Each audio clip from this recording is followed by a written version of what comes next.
Xiaomi Redmi Earbuds S is an affordable pair of truly wireless earphones that was recently announced in India.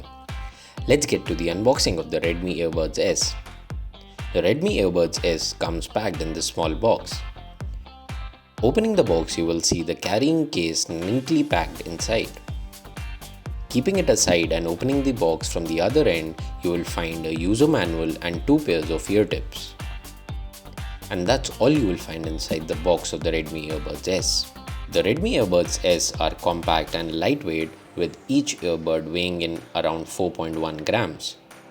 The in-ear design ensures a comfortable and secure fit, while the charging case is also fairly compact so that you can carry it around your pockets easily.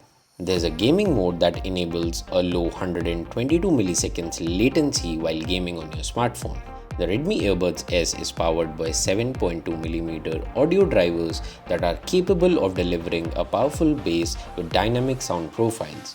These earbuds also support environmental noise cancellation that removes ambient noise in order to make your voice clearer during calls. The Redmi Earbuds S can go on for 4 hours on a single charge and up to 12 hours by charging the earbuds from the carrying case. The Earbuds S are also IPX4 certified, which makes it sweat-proof and splash-proof. The Earbuds S also works with voice assistant and has clickable buttons to control music playback, give voice commands and more. So that was a quick look at the Redmi Earbuds S. Thanks for watching this video.